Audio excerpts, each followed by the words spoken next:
Okay,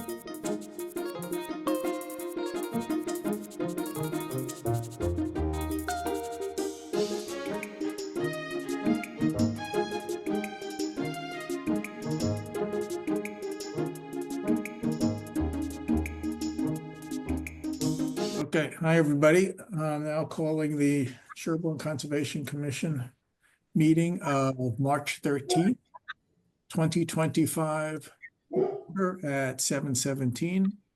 We'll start with a roll call of who's present. Michael Lesser present. Steve? Steve Crusoe present. Terry? Terry Luskin present. Kurt? Kurt Stiegel present. Courtney? Courtney Act present. Jacob? Jacob Strauss present. Okay, I think that's all who are here. Do we have any issues that need to be added to the agenda under the 48-hour rule? Not that I'm aware of. Okay, that's good. Fine, then we'll move with the agenda we have here. We have hearing starting at 7:20. And let's see what else we got here. I'll cover a few quick things of their administrative approvals that were applied for. There was one at 21 Prospect Street for soil testing that was denied and has to file an RDA.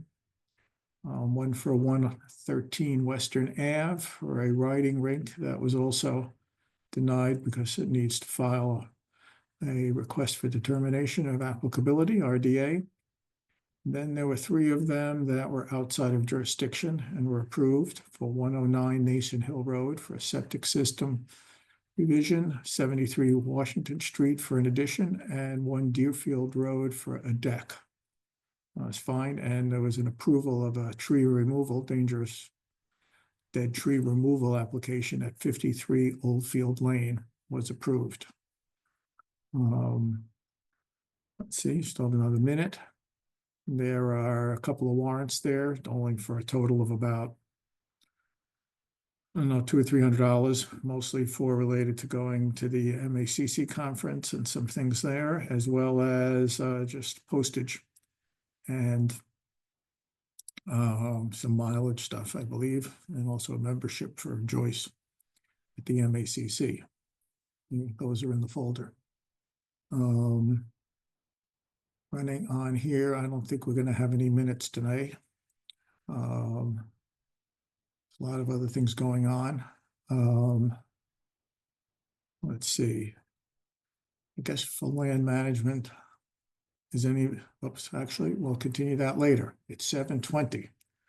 I will now reopen the continued public hearing on Sherborn wetland regulations, discussing possible amendments to our local regulations. And this is going to be continued because Joyce has been working on it. And this is going to be continued to our next meeting, to March 27th. 2025. So I move to continue this hearing until March 27th, 2025. Second. Thank you. Any further discussion? Roll call vote. Michael, aye. Jacob? Aye. Courtney? Aye. Kurt? Aye. Steve? Aye. Terry? Aye. Okay. I am now going to open a new hearing. Notice is hereby given that the Conservation Commission of the Town of Sherborn will hold a virtual public hearing using Zoom technology at now 7:21 on March 13th, 2025. The Notice of Intent, or NOI, hearing will be held pursuant to Chapter 131, Section 40 of the General Laws of Massachusetts, as amended, the Wetlands Protection Act, and the Sherborn Wetlands Bylaw, to consider a proposal by the applicant's representative, Metro West Engineering, Inc., to construct an addition within the buffer zone of a wetland resource area, as well as resource areas, because it's also riverfront, at 28 Hollis Street, map 8, lot 123. This application is available for viewing at the Sherborn Conservation Office. All persons desiring to be heard will be given an opportunity to speak at this hearing. Okay, Joyce is not here, but I gather all of the green cards and everything else have been properly submitted. They have, Um, What's that? they have, Michael. Okay. Okay. Okay. Whoops. And so at that, we will start. I'll just alert everybody ahead of time that we're opening this hearing. We will be starting the presentation. For various reasons, we cannot close the hearing tonight. And plus there's things that have to be done, but that we will open the hearing for about whatever, up to 10 minutes roughly. Then we will continue it for 10 minutes. Hi there. And while we deal with a abbreviated notice of resource area delineation, that'll take us about 5 or 10 minutes to deal with, and then we'll go back to the this Hollis Street hearing. So for people who are here on that resource area delineation, we will take a break just to deal with that because it should be fairly straightforward. Okay, do you want to present, Chris? I wasn't sure if you want to do the abbreviated notice first, just to get it out of the way. I can't do it until 7:40. Oh, okay, that's fine. Because we actually have an advertised time. That's okay. Yeah, sometimes we can't tell whether things will be ready anyway, so we sometimes put things on top of one another. So, for the record, Christopher Can from Metro West Engineering, applicant's engineer. I'm just gonna share my screen. By all means.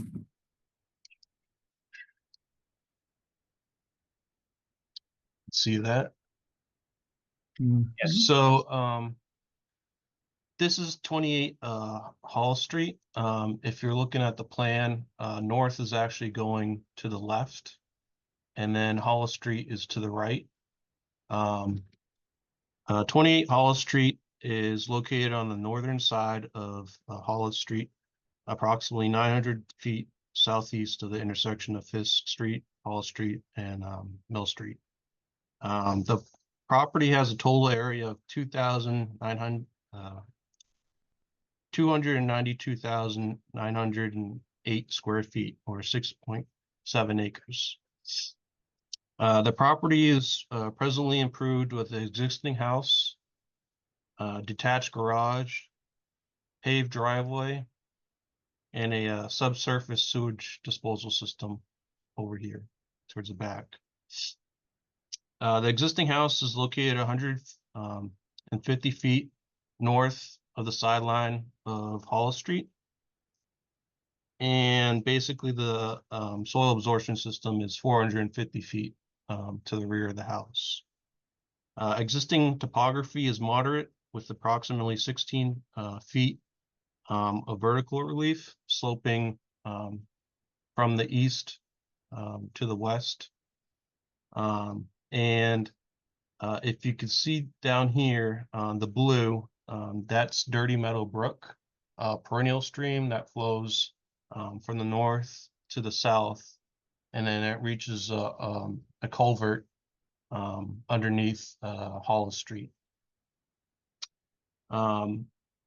There is a bordering vegetated wetland that is adjacent to Dirty Meadow Brook, can be shown in the beige area.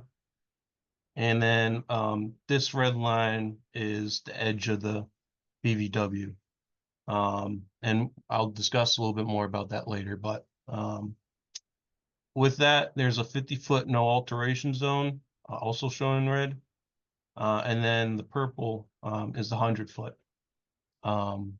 For the Dirty Meadow Brook, the dark blue is the inner riparian zone, or 100 feet from the Dirty Meadow Brook. And then the dark purple is the 200-foot outer riparian zone. The site also has a flood zone, as shown in the light purple. That's zone A, which does not have an associated elevation with it. It's just based off of the firm location provided by FEMA. For proposed work, let me just zoom in.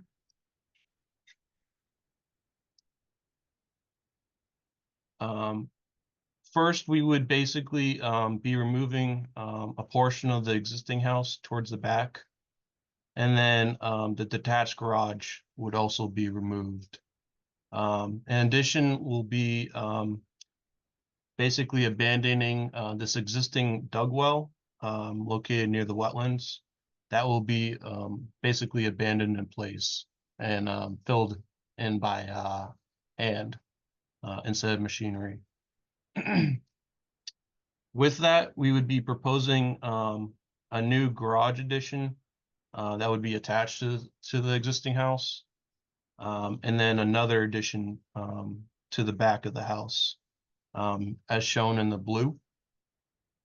With that, we would reconfigure the existing driveway to better suit the garage. And we would basically also propose 2 subsurface infiltration systems, one over here and then one over here, to mitigate the increase in roof runoff from the existing house. And basically what we would do also is to construct a new domestic well within the lawn area that's closer to the house and away from the wetland and Dirty Meadow Brook. We would also remove invasive species along the BVW, such as Japanese knotweed and Japanese honeysuckle. There's also other invasive species towards the rear, but that's not part of this proposal at this time. During the site walk yesterday, we had a productive and thorough site walk. A couple notes to note was that the commission determined that additional wetland or the wetland extended further towards 2 swales to the back. We are currently in the process of locating those updated flags. Additional comment was a leaf pile over here, which will be removed by hand and further not used again. Additional, we would also locate the existing granite bounds to the back area over here, which would be left meadow that's currently present right now. That was used and approved by the previous order of conditions that still is open at this time.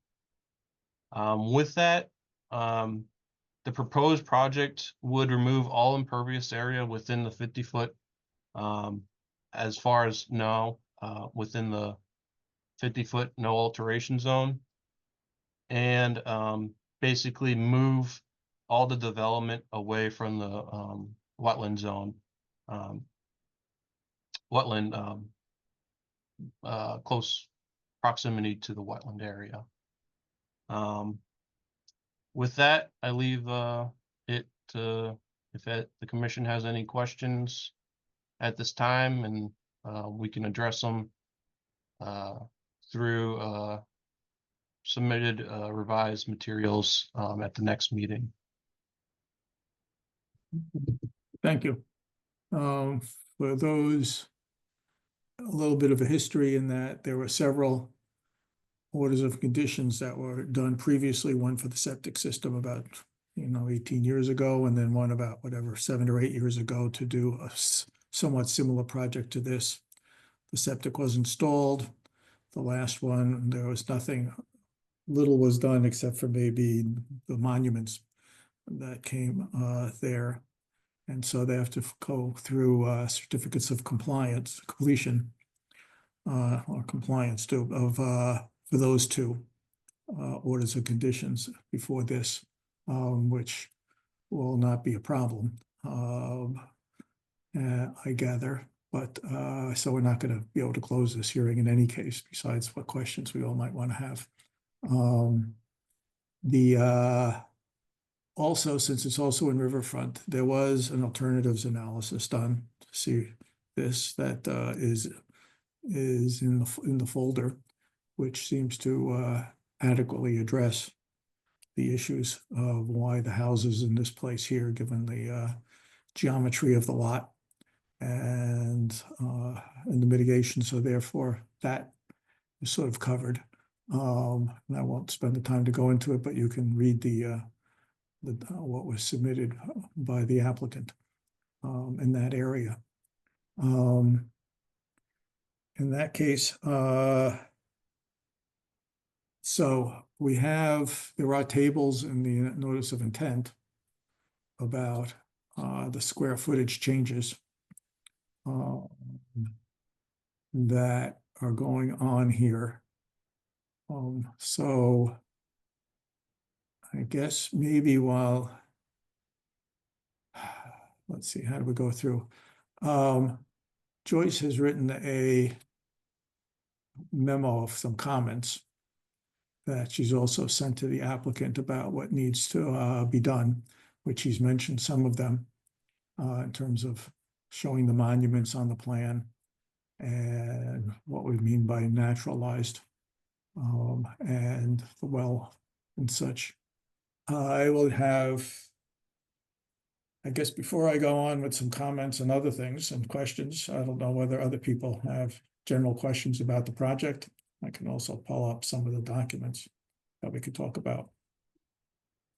And I don't know if any also, and I don't want to forget to ask the public if anybody else has comments, which somebody has to remind me to do that. So do people have some beginning comments about the mitigation? I have a set of questions about how the mitigation will be undertaken, but I'm open to others before I proceed. Michael, is it worth showing just for the record, Joyce's suggested commentary? Sure, I Just can so pull up the screen we'll and see. share. I'll share my screen. Let's see.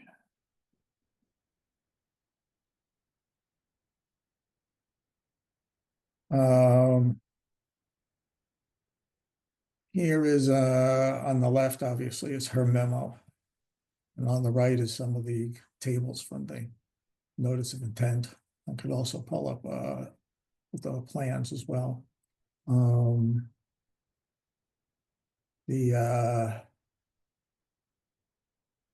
This part here is that they did he's going to revise, as he said, the wetland delineation. Michael, could I add a reaction to one of those points there? Sure. The number 2 there says the location of the landscape debris pile.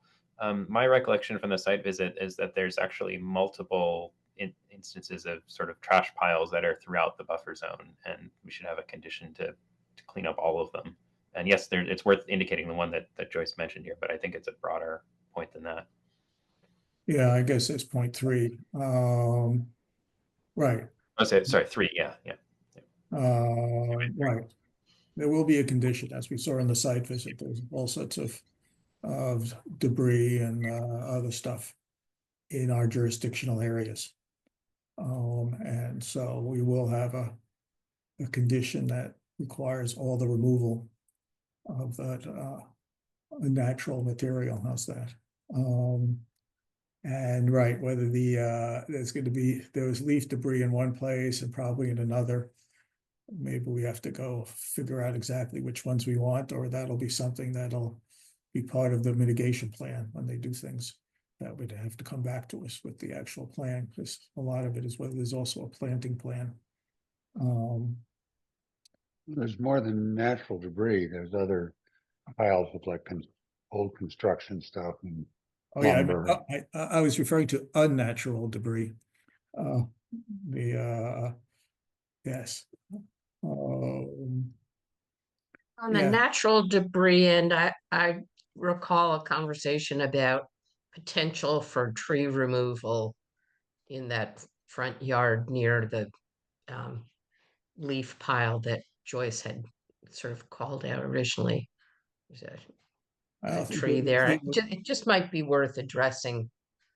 You're talking about the tree that's not really by the leaf pile as opposed to by the driveway.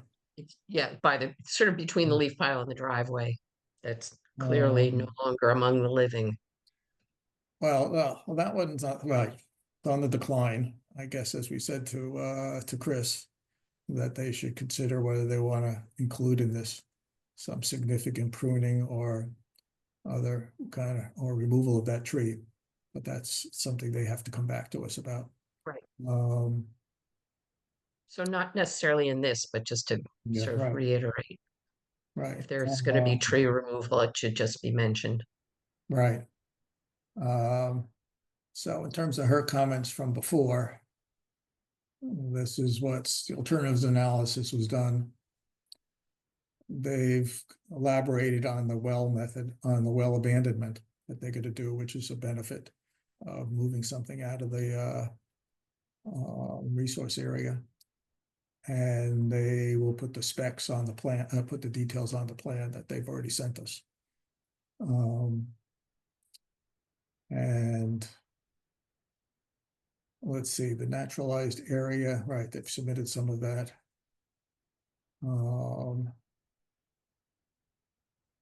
Okay. I mean, most of these have been done or are planning to be done. People have other questions before I bring up something?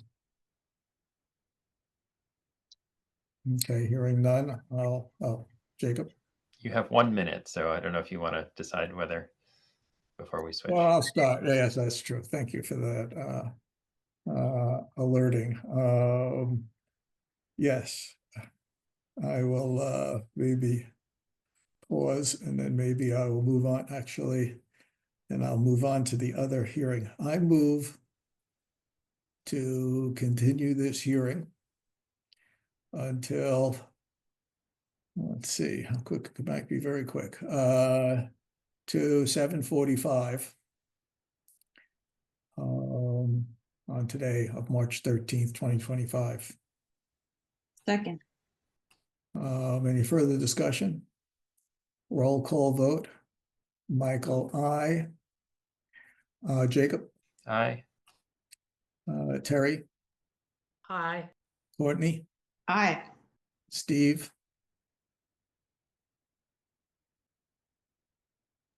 Aye. Kurt. Aye. Okay. It's now 7:40. I am now going to, I'll stop sharing for a second here. I'm now going to reopen the continued hearing. Let's see, I guess I should read it more appropriately. For the abbreviated notice of resource area delineation for 81 Prospect Street. Okay, reopening that. I am here for that one. I'll just say that we received, even though that Joyce received the plan and said that seemed to capture the revised delineation there. So I don't think, unless you have something new to present, I'm not sure we need to say anything other than the fact that going with Joyce's word that the revisions were all there, that I think we're probably ready to approve it, although I don't know if anybody here has any, I should always go to the public here. Does anybody have any comments about this particular permit? Okay. Hearing none. Yeah, I don't know. Do you have any comments to add before Nope, I have nothing to add. Nope. Okay. I'm glad you guys so eye to eye on where it should be. Yes. Yeah, there were a number of little changes that Joyce made. Mm. Or maybe, I don't know how little they were, but in that case, I move to close the hearing. Second. Any further discussion? Roll call vote. Michael, aye. Jacob, Aye. Steve, Aye. Kurt, Aye. Terry, Aye. Courtney. Aye. Okay. Based on Joyce's fieldwork and their corrections, I move that we approve the delineation for 81 Prospect Street in terms of they've covered the several areas related to bordering vegetation. And so I move that we accept that delineation. Second. Okay. Any further discussion? Okay, roll call vote. Jacob, Aye. Michael, aye. Terry, Aye. Courtney, Aye. Kurt, Aye. Steve. Aye. Okay. So delineation done, and we'll get out to whatever the paperwork is and go from there. And I assume you've sent us some stuff too, that you said. Yes. Yep. Hard copies will be in the mail, and the PDFs are already over to the town. Yep. That's it. Yeah. Thank you very much. All right. I got you 2 minutes ahead of your continued I know I the made a thing. mistake. I calculated. I should have added something, you know. Yeah, I'll have to drag my foot next time. Right. Okay. All right. Thanks very much. Have a good night. Sure. I'll see you.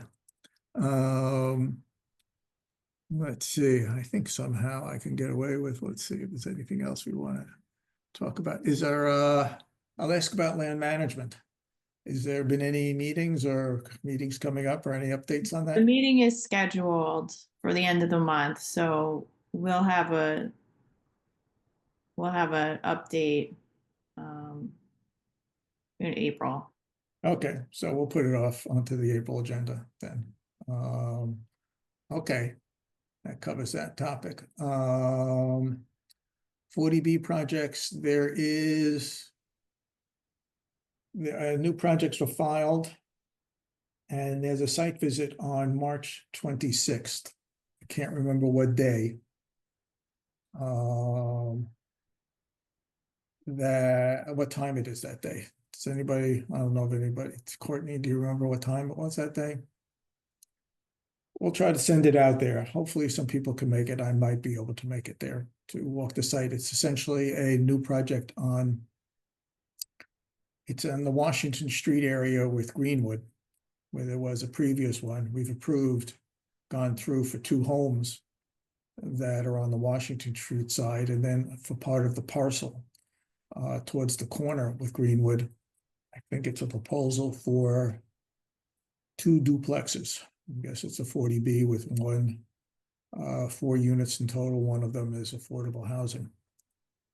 So that'll be just heard through the ZBA. We can exercise our local regs.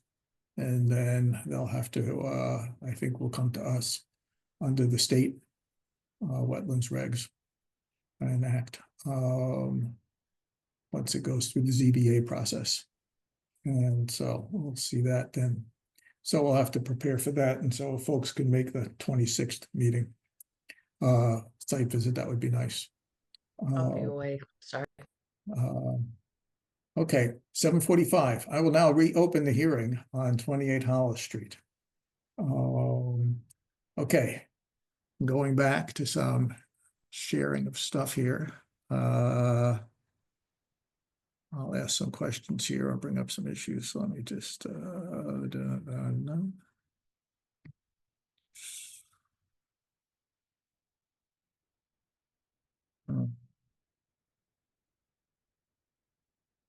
Okay.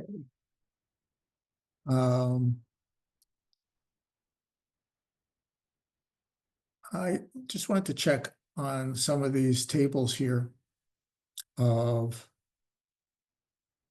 what is I guess, even though I guess you answered, if I look at the 50-foot no alteration zone, even though I guess this plan is the 50-foot no alteration zone will change, even though it's not so hard to see in this, my version here that's in the folder. Here's the 50-foot line here, and it sort of goes around here, and it'll probably go elsewhere.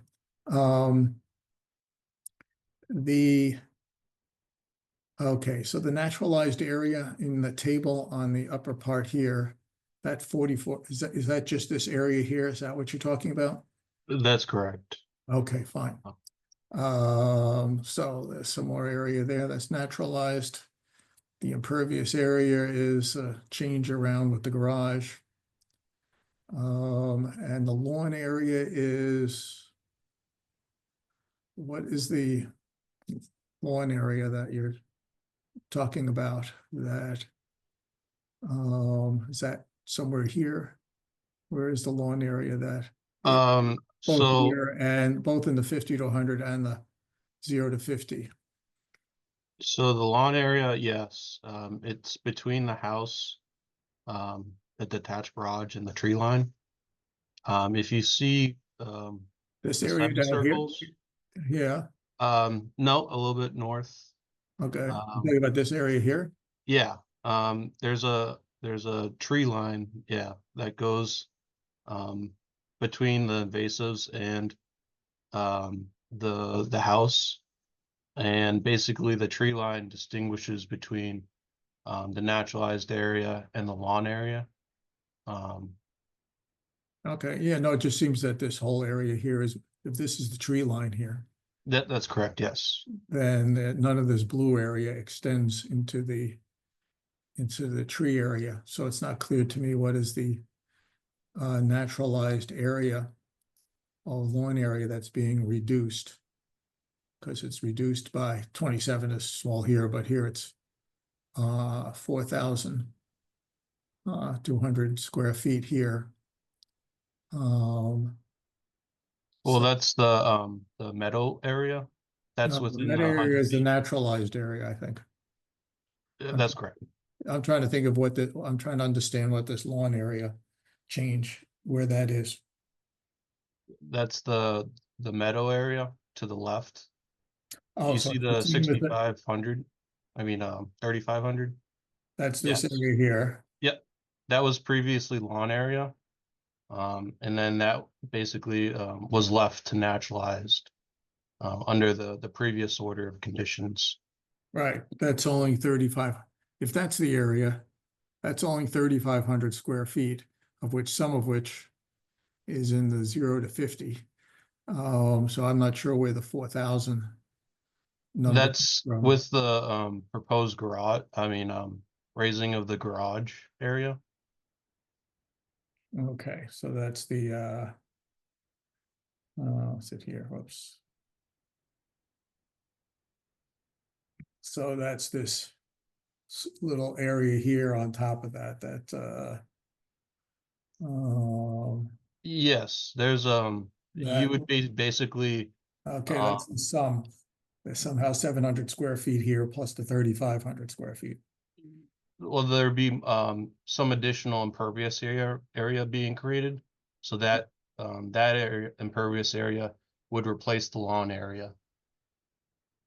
That's the existing lawn area. Okay. So you see, if you look to the back, Mhm. the proposed addition to the back Yeah. of the house, that's all like that's mostly lawn area right now. Mm-hmm. So you would be basically removing that and then converting that to impervious area. Okay. And that's basically how the reduction of lawn area is. So you'd have an It's increase not in naturalized area and impervious area as a result. okay, so this is right. So lawn area being reduced doesn't mean that it's being left. Okay, so it's just a naturalization area here, and most of this is that area. Okay, so it's balancing this area, that area. Okay, and this, and that other area out to the side. Sorry to keep juggling around here. Okay, I think I understand roughly what this is. So there aren't, there's a reasonable balance between these areas. Okay. I'll come back to, let's see, is this the one that has it? Can't remember which has what. Oops. Sorry to do this to everybody. Okay, there we go. On the an issue for us to deal with is the invasive management plan, which is wonderful to manage this. I didn't see what you're planning to do about bittersweet. I see that you're talking about honeysuckle and knotweed, but the bitter, is there any effort to deal with the bittersweet? Not at this time, but we can put it in the scope. It was mostly towards the back area, I believe. Towards the meadow or the existing meadow area along that Oh tree yeah, line. there's a lot over here. Yeah. There's a whole dense whatever. We luckily didn't lose any commissioners in it, but there's also a lot of bittersweet sort of in these areas here. And yeah, I just can't tell how successful. I know the plan was done by Patrick, and you're not an invasive plant person. And I guess I'm gonna bring up to the commission. One issue is that whether the honeysuckle, which is invasive but not aggressive, it doesn't really spread a lot. I'll bring up to the commission the whole discussion of whether this would be the first time that we approve, well, I guess I can't remember if Courtney can see otherwise, whether we approve chemical use in the buffer zone. And whether we want to do that. I'm not sure that I want to deal with the honeysuckle because that's not doesn't spread a lot. And there's already going to be a vacuum there if other things are done. The knotweed is particularly concerning. And then there's the bittersweet. I even wonder if the knotweed is concentrated, whether to try a tarping approach first to see whether that succeeds without having to go through the chemical use. I don't know what to do about the bittersweet, but I guess I want to open it up to what people think about this whole idea of chemical use in our jurisdiction. My recollection of the knotweed distribution was that it was in and around all sorts of trees that are in that area. So I don't know. I wonder whether it actually would be isolated enough to cover any area on its own without affecting everything else. Right. Let's just think about chemicals. Oh, you mean, so what does that mean? I mean, I don't know whether it would be possible to put tarps down in the appropriate places to accomplish much. That's fine. But I agree. I didn't see a discussion of it in the plan. Yeah, I mean, I've They're done ruling it in or out. Yeah, I've done some tarping around trees and things, but what are people thinking about the chemical use option? Well, first of all, I remember Chris talking about this a little bit on the sidewalk. And I think if you can correct me, Chris, of course, but in terms of the knotweed, he's talking about cutting it down and then at some point, not too much later, actually injecting or maybe it's painting the stalks, which is a less, I don't know, invasive isn't the word, but less, you're not broadcast spraying. But Chris, can you weigh in on that? Yeah, they what they do for Japanese knotweed is that they basically early June they cut close to the bottom of the stem, and then they wait until like 8 weeks, and then they inject it with the herbicide. Excuse my pronunciation, Glyphosate. Glyphosate. Sorry. And that's usually when the 8 weeks is when the plant starts to grow vigorously back. So when applying that, it's to help spread the herbicide to kill the roots underneath.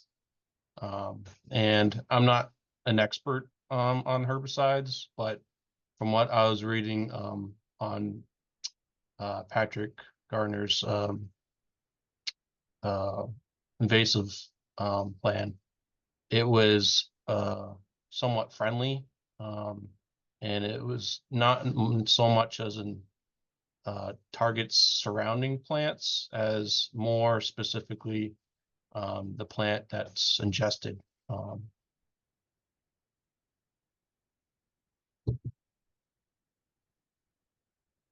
So should I take it from you, Steve, that you're fine with using herbicide in on the knotweed in the, or anybody? I just want to. Well, just, subject to being corrected by, experts, intuitively, it seems like it's a, otherwise, I don't think you're gonna get the knotweed.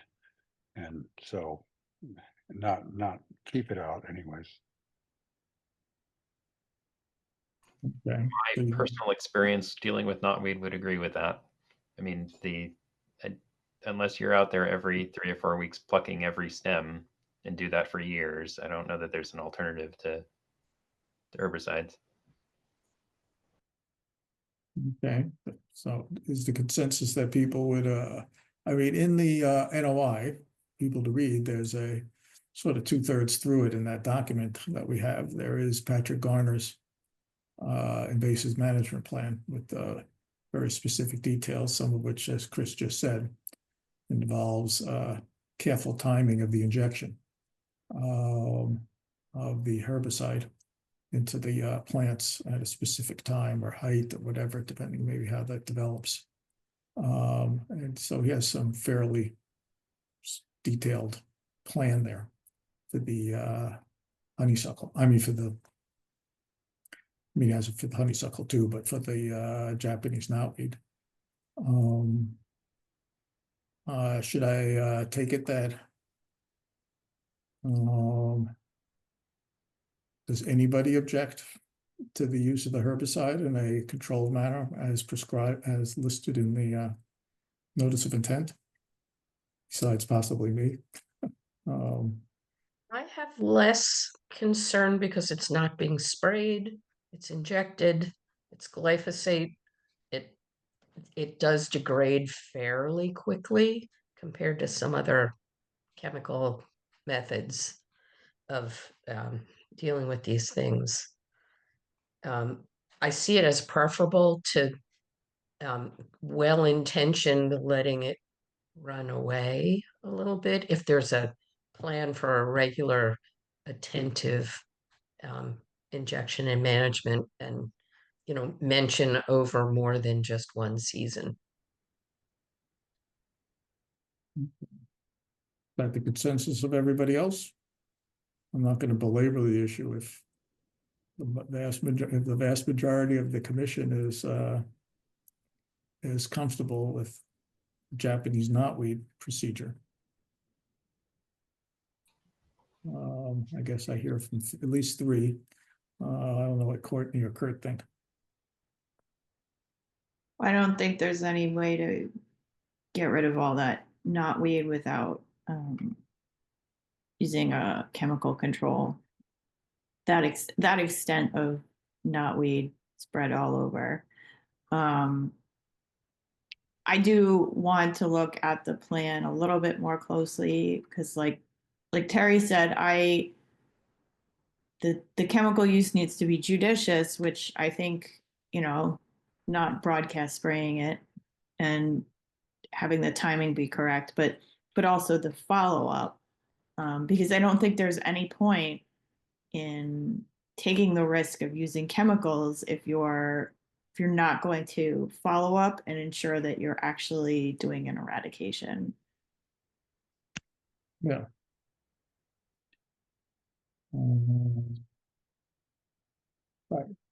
they have, everybody should, I mean, for example, I'll get there in a minute. He has a very specific plan.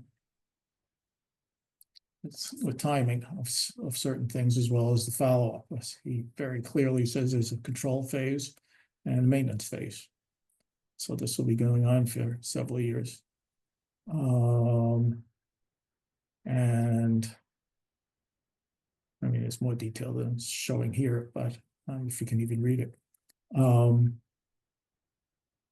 I guess I'll open. I'm just curious if does anybody want to comment on this issue of chemical management of invasives? Is there anybody from the public who wants to make any comments? Please speak up since I can't see everybody on my screen.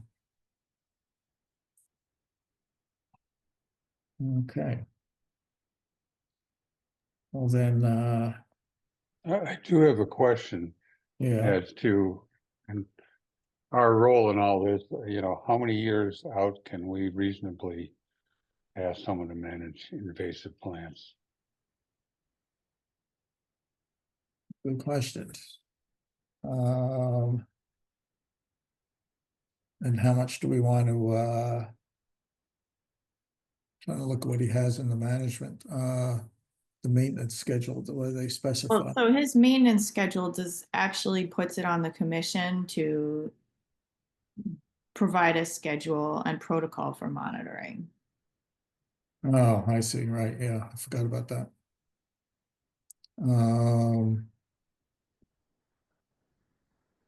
Okay. So Sounds to me like a condition to be introduced. I guess I'll put it also on, maybe we could put it on Chris, whether you can go back to Patrick to see what he thinks is a reasonable maintenance period. Since he did the research on this, I guess I think it would be nice for him to give some suggestions as to whether the controlling period is more than 1 year. I mean, he has it down for 1 year where he cuts. But whether you'd need to prepare to do it a second year or what, I guess, if you can get further detail from him. Yeah, so in his outline, he says basically cutting the stems for 1 year and then injecting the herbicide after 8 weeks, and then continuing applying the herbicide until the Japanese knotweed is basically killed off, and to monitor if there's any other Japanese knotweed that could be also cut and injected as well. So this calendar, the management calendar would be for several years. I know it's probably not likely that the homeowners are going to accept in perpetuity as a condition. So I think we need to have some quantum of years that seems appropriate. Often we have 2 or 3 growing seasons for things. I mean, we could have 3 years or so to see and then assess whether they've been successful in this and whether one could decide that it's not working. I thought there were other herbicides that were more effective for glyphosate than glyphosate, but I guess that's on me to go research. Because for some reason have recollection that there are others. I believe there are others. I don't specifically know what they're called. They are, I believe, more concentrated, and I believe they're applied somewhat the same, but others different as well. Michael, if you have a peek at the paragraph right before management calendar heading, There's a Right, he talks comparison about of the others, three right. others. No, I'm trying to figure out whether there's something else, but I mean, I doubt that he missed it since he does a lot of this work. I mean, the choice of one based on it not being not persisting for long periods in the soil or in the nearby water seems like a good decision. Oh, yeah, I agree. Though I've read different opinions about glyphosate when we were dealing with Sure. this. Yeah. Uh, For example, didn't notice anything in here about making sure that there's protecting the applicator, like the people doing the work. well, they're assuming that it's a licensed. Certified person. person. So that hopefully will cover that. Yes, in the past, this whole issue of no soil activity, but I can't tell whether that's less of an issue if you're doing the injections versus some sort of broader spraying. So I guess we'll have to. I guess I'd still want to. I mean, unless others feel it's clear enough here that that we're basically. I guess we'd have to decide whether we're going to permit this chemical applications for more than 2 years or just to reassess after 2 years, or whether we would condition it that way. I would propose that we permit it for 2 years, and if it looks like we need more than that, then at least we have a discussion about it. But the monitoring and sort of hand cleanup or whatever, we ask for as long as we can get away with. I don't know what that is. Okay. So I guess we would ask them to follow this management for at least 2 years and then have it, and then come to us with a report. Or we could also have a report after the first year. Then moving on whether the chemical use, the honeysuckle.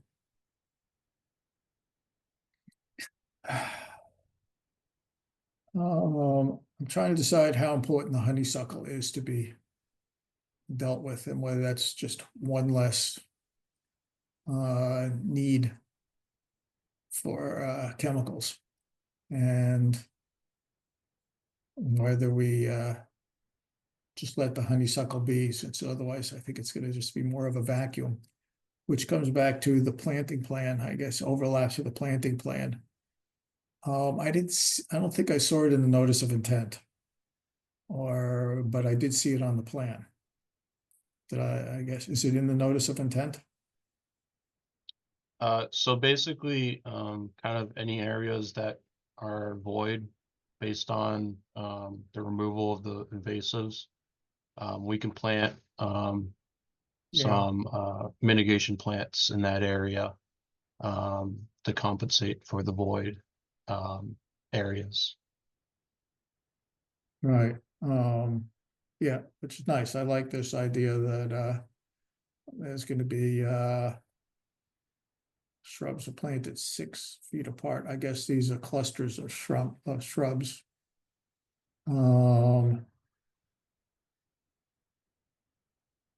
That I mean, it's inconsistent between them. Not quite sure what planted 6 feet apart means, or planted in clusters of 3 to 5, whether that's or. Well, rather than sprinkling them sort of consistently across an area, they're clustered by species. I don't mind the clustering. I'm just trying to understand whether that is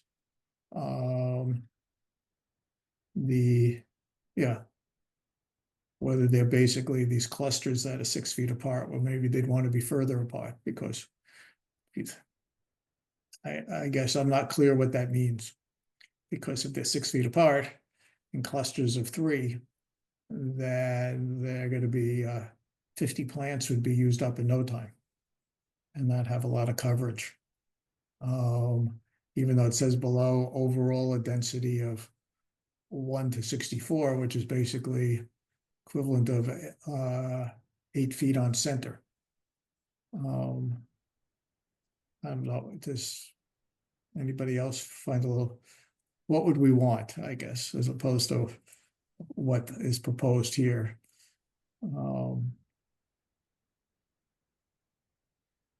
People happy with these species and Those I am. species, yeah, they look fine to me.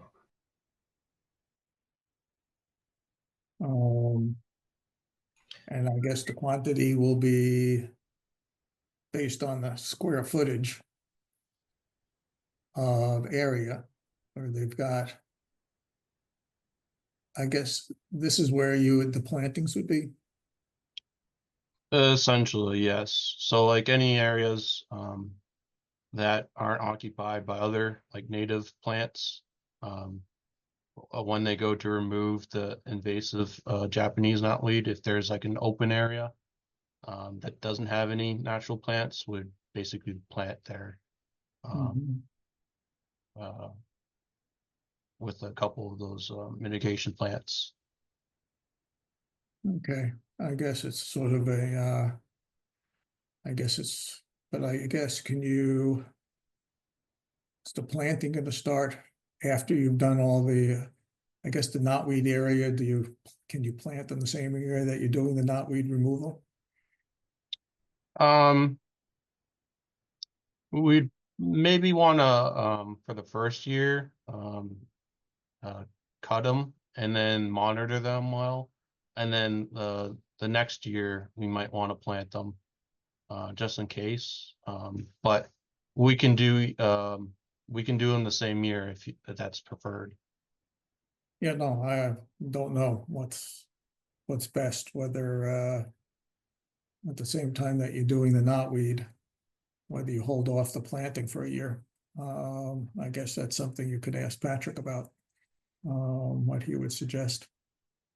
It feels as though there's sort of an essential tension between not having bare ground, letting the seed Yeah. bank begin to sprout, versus being able to monitor well what's going on with the knotweed.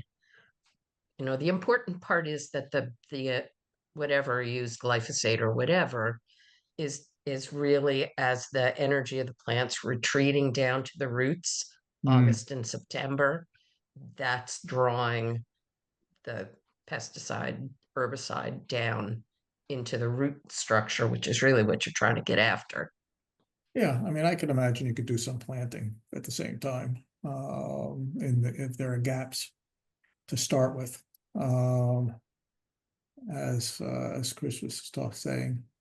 Do people care about I mean, I'm tempted to say I don't want to worry about the honeysuckle. I disagree. I don't know why you think honeysuckle is so low key. I mean, there's bush honeysuckle, there's the Japanese honeysuckle that vines around things and is going to destroy like little saplings and stuff. It's an invasive plant and they're offering to get rid of it. So Yeah, no, I'm just. that whole area is like exclusively invasive, overgrown mess, and there's nothing else growing there. Well, I Good. guess the certain kind of honeysuckle, that I guess I thought I saw there that I have, doesn't spread much. It's that sort of, I can't remember which one of them. There's native honeysuckle, and that's pretty tame.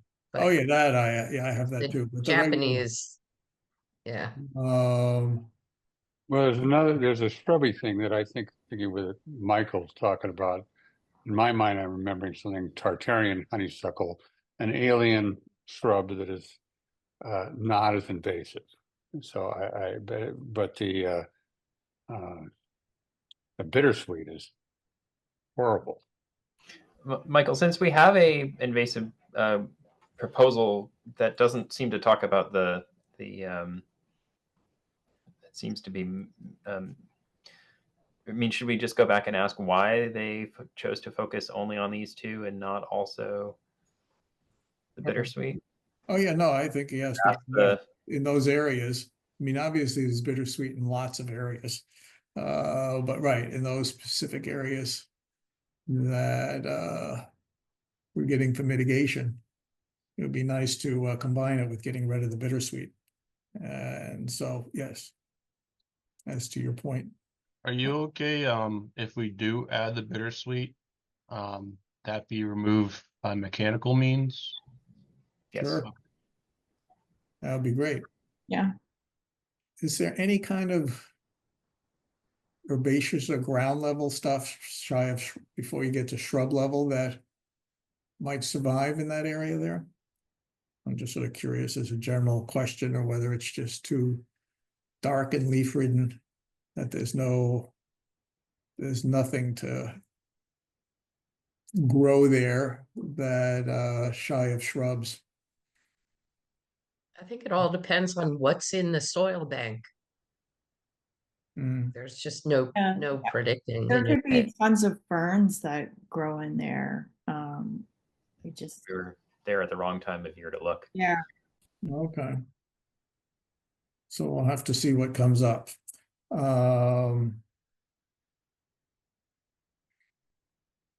Okay, so people would be okay with doing the honeysuckle too, and we have to hear about the bittersweet by mechanical the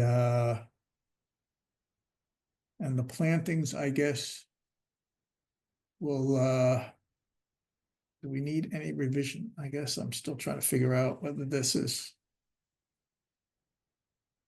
clear enough, or we also have a condition of whether we want a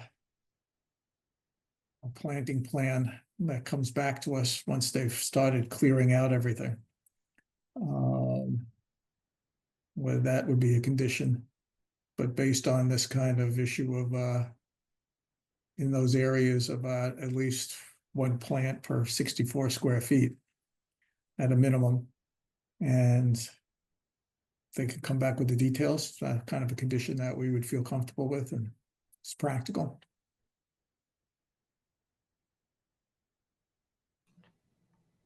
Yep.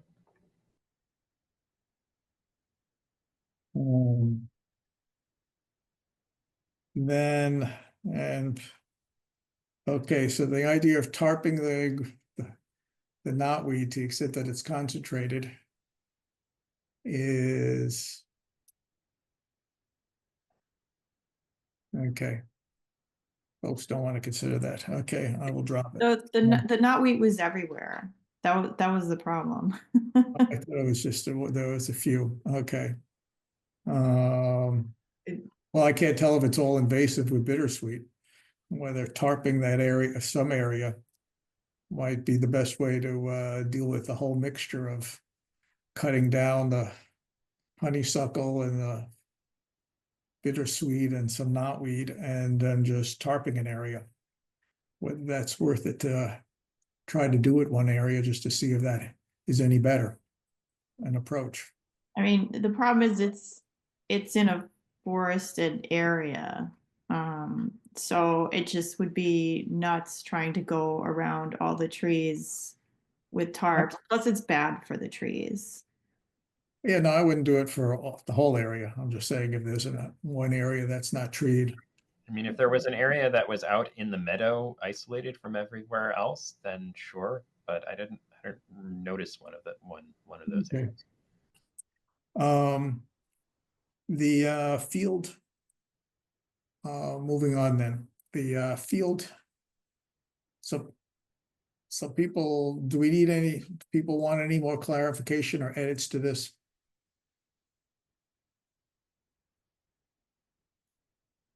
Large enough?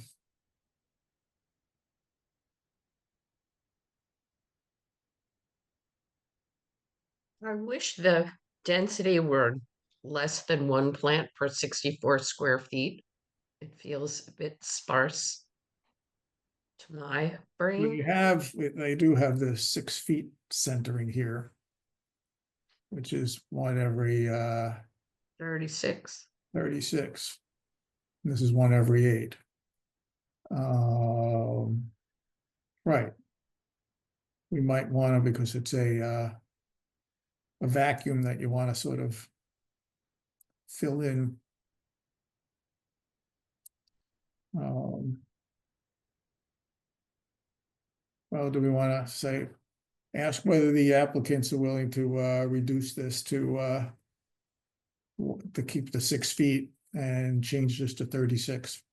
Why don't you go back and see Chris about that? So do you want it reduced or increased? Well, it would be more plants to fill in. If this is one plant per, let's say if it was the 6 feet apart on center, that would mean that there's one plant every 36 square feet as opposed to 64. Yeah, we can do that. This is only strictly speaking for the Japanese knotweed, not necessarily the bittersweet, because the bittersweet's throughout the whole tree line area. Oh, yeah, no, I'm just talking about whether we're just looking at these. These are all areas of being with invasive plant management. That's correct, yeah. Whether we need to plant all of it. How many square feet is all of this? Can't remember. I don't have the off the top of my head. I would have to check. Yeah, I mean, it would be interesting to see what this would be, what the square footage is here. Not quite sure why the lines are drawn like this. We basically just showed areas that are concentrated. The Okay. Japanese knotweed would be outside of those as well, in some places, just because it's kind of all over the place. We only show like areas that are concentrated with the invasives. So I mean, it's a significant area for mitigation in terms of what they're doing. But I guess it'd be nice to know what this area is and what it would mean if it was, since there wasn't much there besides invasives. What it would mean to the number of plants that it would mean if it was on 6 foot on center, or and what that number of plants would be, or maybe 7 feet on center, depending on what the number comes out like. Because I guess this is, I mean, since that is full forest there, it can't possibly be the full area at the den at 36, or sort of one plant per 36 square feet. I see what you mean, right? Well, right, I'm trying to remember how dense the trees were. So maybe it's right, once you factor in the tree cover and everything else, that this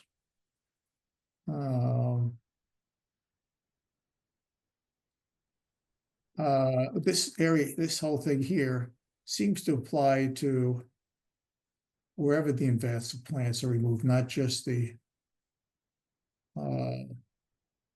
knotweed, as I thought you just said, Chris. This is basically wherever you're removing the invasives.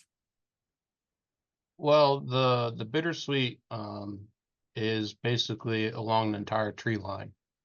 And more. So if we were to replace everything with that, that would be a huge amount of plants. I'm not just talking about for the areas that you've identified. That this planting schedule and the sort of density here, it pertains to not the whole mess where it's everywhere, but just these areas here. That's correct, yes. That we would be basically planting the plants there. Right, so it'd be interesting to me what the density would be, what the square footage is, and we could revisit what the density of that planting turns out to be with 50 plants, or but maybe the 64 is fine. Once you count in trees and things like that. We can also put the square footage of those areas on the revised plans as well, so. Sure. Okay, we can talk about that next time. The field maintenance here. Whoops, right here. Do we want to have the mowing? The mowing schedule here is in July and August. I think at some other times we've had later mowings. Do we want to revise that? Because I think what we're talking about stuff. And Barbara, we've talked about later. We've talked about it, doing it around the time of the first frost in the fall. I think if they've been mowing it, they've been mowing it once or twice. I don't know what they've been doing for sure. But whatever it is, they can probably do it once, like Jacob said, after, after it's cold out, so that, if we can at least avoid the nesting birds. Right. And So- that'll just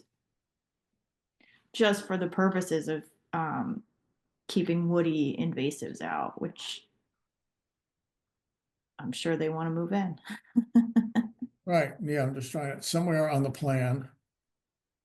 Meadow management, here it is. I think we'd like you to change condition 2. To, it says mowed once annually, but we would do it. What do we specify? In October, after October 1st? I think we said after Halloween in the past. Oh, you mean after October, after, in November? Whenever the ground was dry or frozen, we could say after October, but yeah. Yeah, see if you have any problems with the fact that we'd say annually in after October 1st, once the ground is, well, it's not gonna be frozen. That doesn't happen too often anymore. Well, it has to be frozen or otherwise dry. Right, okay, it could be dry, but do we say after November 1st or October 1st? I think in the past we've said November 1st. So see if there's any issues of after November 1st and when the ground is dry.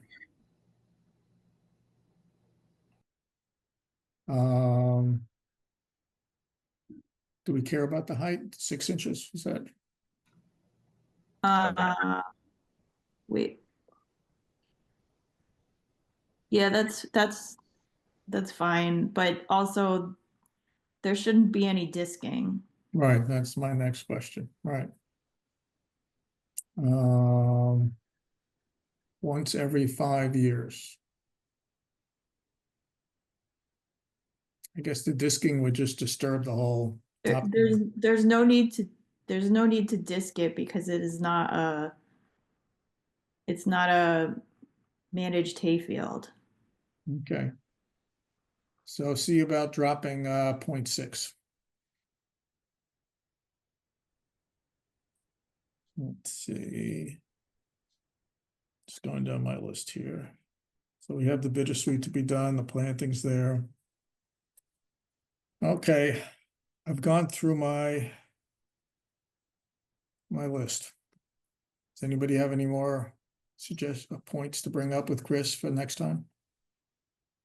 This is not the final and it be all, but it would be nice to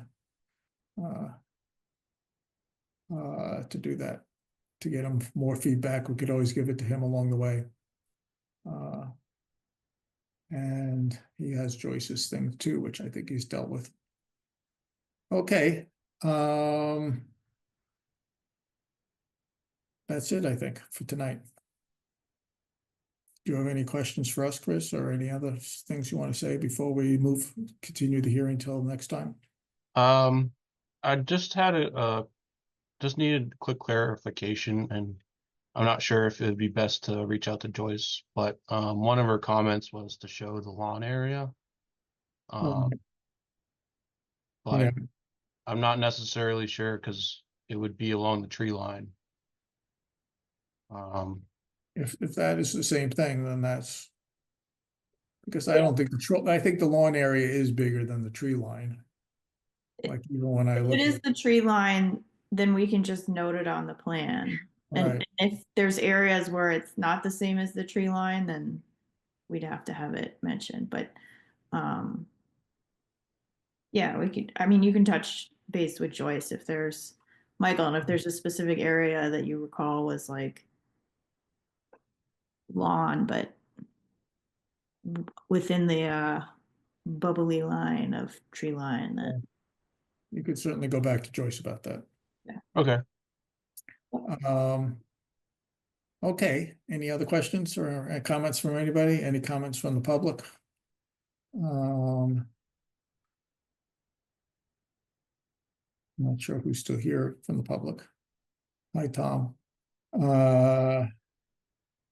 Okay, then I move to continue this hearing to March 27th, 2025. Second. You can talk with Joyce about a specific time, Chris. I assume the 27th is all right.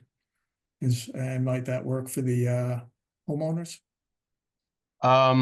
Yeah, if we can't make it, we'll just ask for another continuance. Okay. So So did I hear a second? Yes, you did. Good, okay.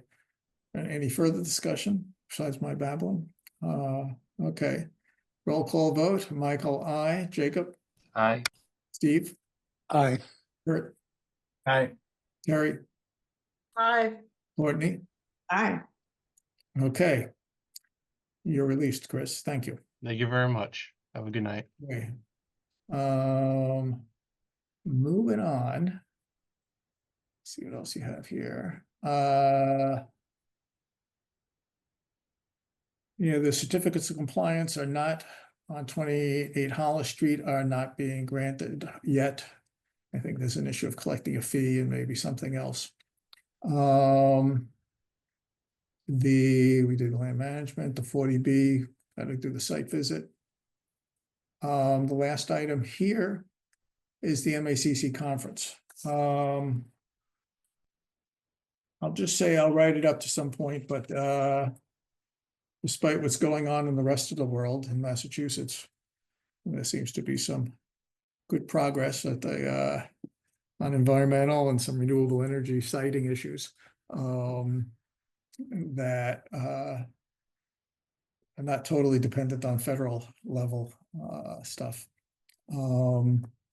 There will be, and I'll try to get a hold of, they're coming up with something that the EP is coming up with something about biodiversity goals, where they're trying to be very specific about some of those things, including there'll be a model, even bylaw and ordinances and a toolkit to figure out how to deal with the changing climate and maintaining biodiversity.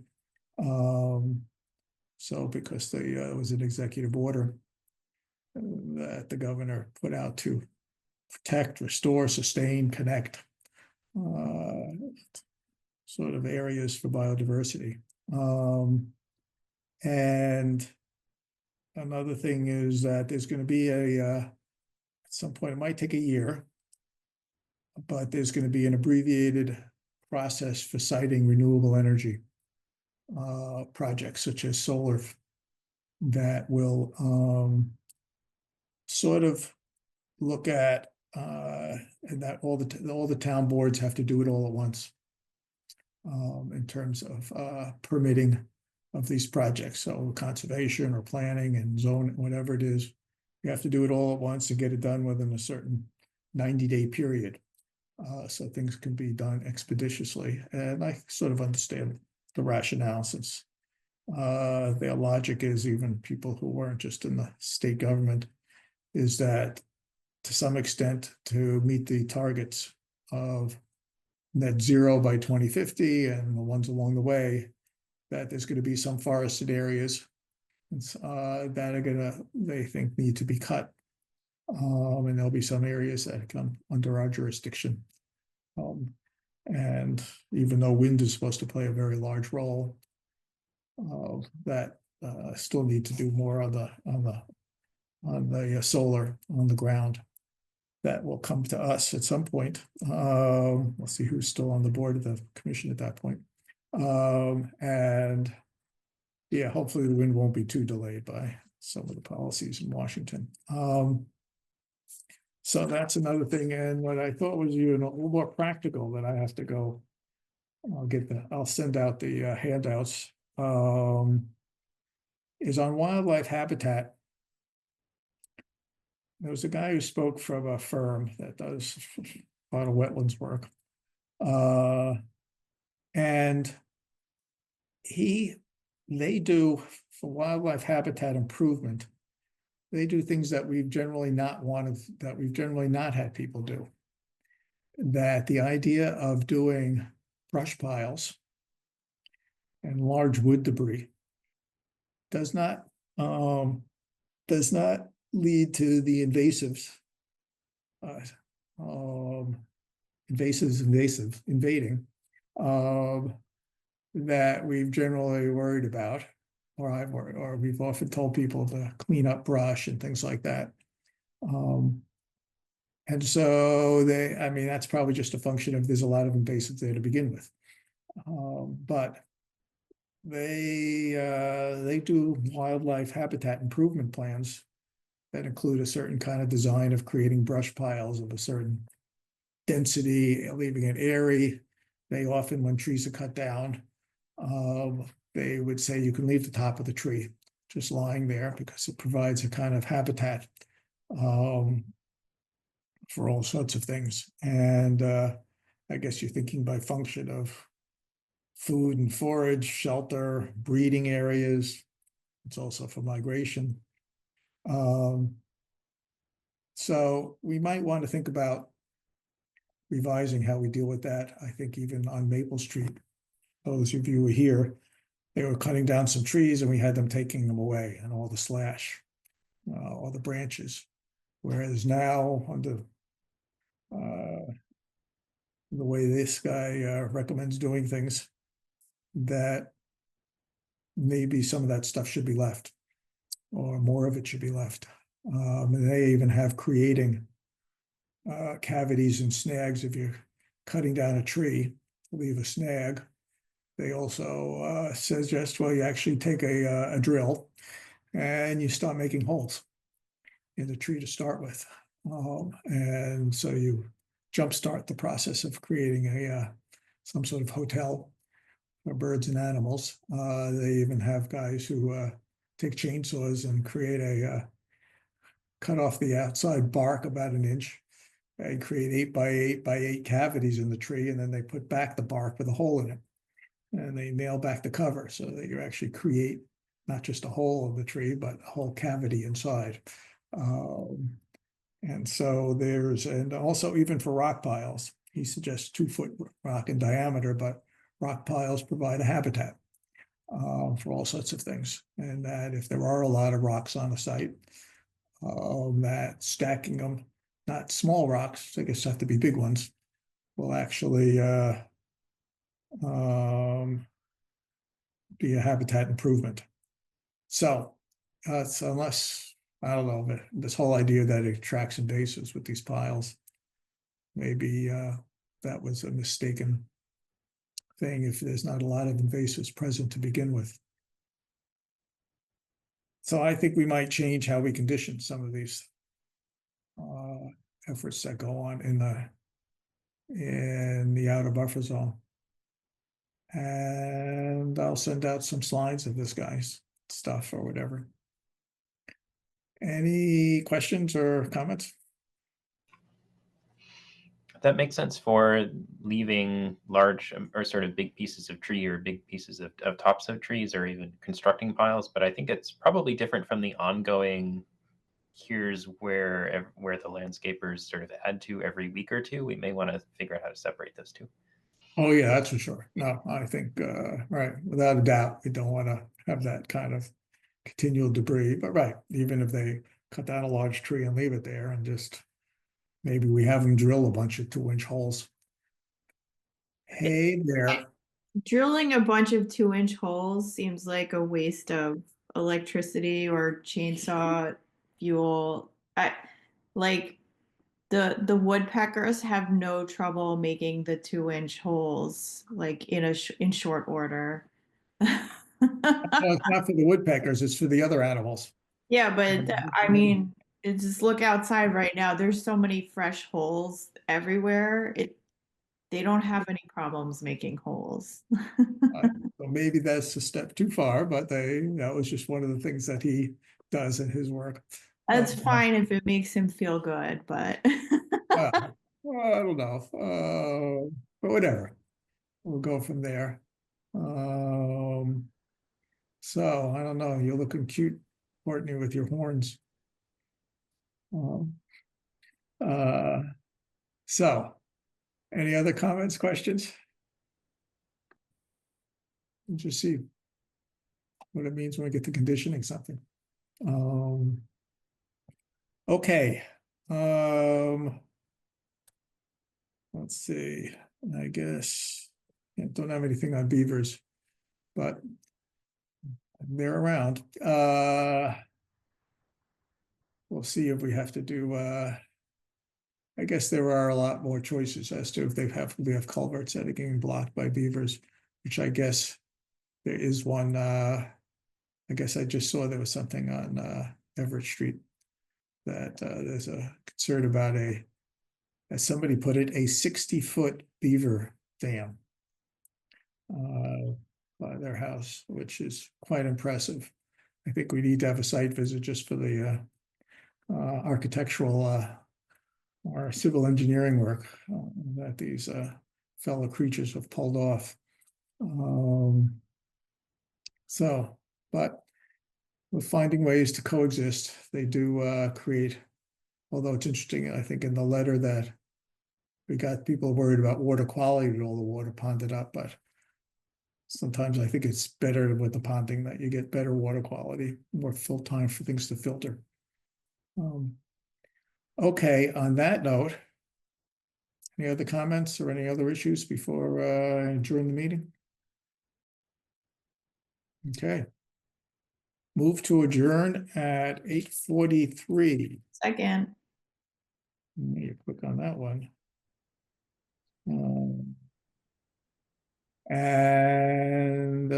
Okay, any further discussion? Roll call vote. Michael, I. Jacob, Aye. Kurt, Aye. Terry, Hi. Steve. Aye. Did I get you, Courtney? aye. And do your horns want to vote? You want to vote to adjourn? Aye. Okay. Meeting adjourned.